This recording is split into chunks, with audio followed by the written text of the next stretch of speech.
To the Democratic Republic of Congo, where we'll soon find out the country's next president. Election results are set to be announced Sunday.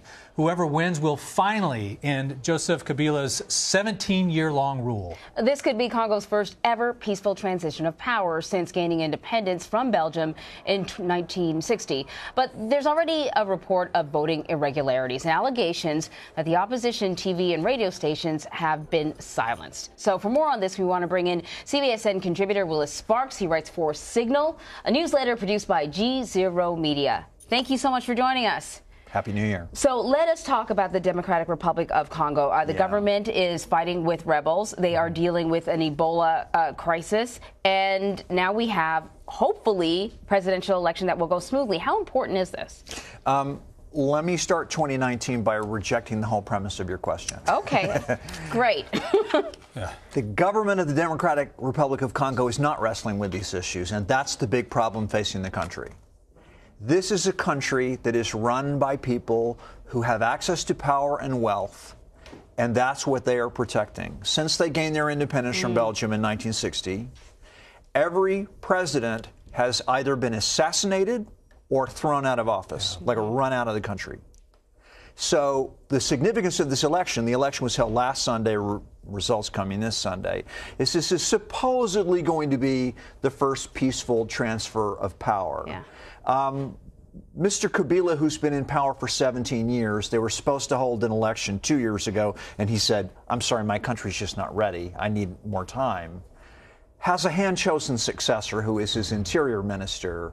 So there's a hand-chosen successor here, and these voting irregularities looks like an encyclopedia of all the different ways to rig an election. Yeah.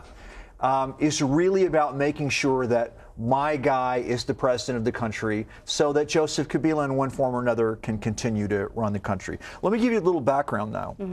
Why this country is so important. First of all, it's an enormous country. It's the size of Western Europe. It's a huge country. It is enormously rich in natural resources. We were just talking before the break. This should be one of the richest countries in the world. Yeah. It was basically run by the King of Belgium as a rubber plantation in the 19th century because they wanted to make bicycle tires and then they wanted to make car tires. There's gold, there's diamonds, there's copper became a huge export. And today, the DRC, the Democratic Republic of Congo, is believed to have half of all the cobalt in the world. Why do we care about cobalt? Because a mobile phone and an electric car need cobalt. Yes. It's the same story that we've been dealing with for centuries. And the government is not addressing the Ebola problem or the rebel problem. Right. They're simply trying to hold on their access to the wealth and the power. It's basically a gangster state where outsiders have been interfering for good and for ill for 500 years. Yeah, and it's not unusual in that potentates hanging on to power is not the exception in Africa. It is, in fact, the rule. You look at Uganda, you look at Zimbabwe. This is an extreme example, but absolutely, it's not that uncommon. But my question to you is just, how fair do you think this election is? We are hearing about irregularities. Do you think there is a chance that there will be an actual democratic result to this? No. It's not a remotely fair election. Now, but again, we're talking about Democratic Republic of Congo, so the government is telling the truth when they say, well, it would be dangerous to have voting in this region because there is an Ebola outbreak that's infecting hundreds of people. True. Well, there are rebel groups killing people in that region, so we can't have voting in that region. Yes, there are rebel groups killing people. Those provinces happen to be where the president and his designated successor are least popular. So there is vote rigging. And there really is an Ebola outbreak, and there really is a shutdown of the internet in that country. Right. There really is foreign journalists being kicked out, and there really are a whole range of rebel groups forcing refugees across the border into Uganda.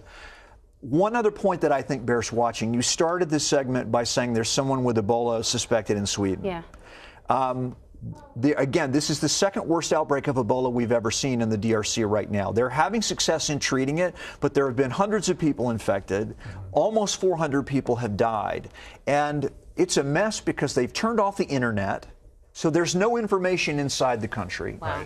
And you also have a deal where people in some of these provinces who want to vote for the opposition are being told, well, you can't vote because of Ebola. So when they see Ebola treatment centers, in some cases they have attacked them.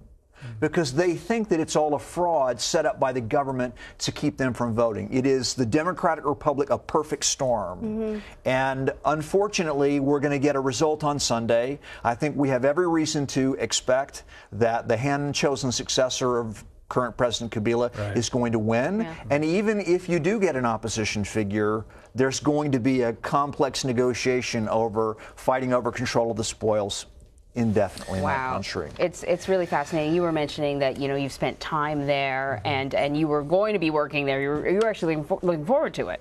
I was. Yeah. It's a gorgeous country with incredible people, incredible wildlife and all, and it's just so tragic that this is happening because of politics. Absolutely. Only because of politics. Yeah.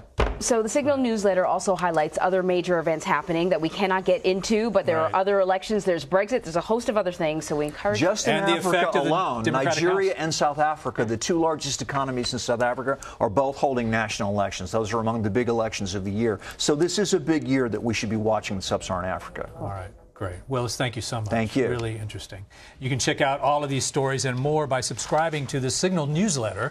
Sign up for it at GZERO Media.com.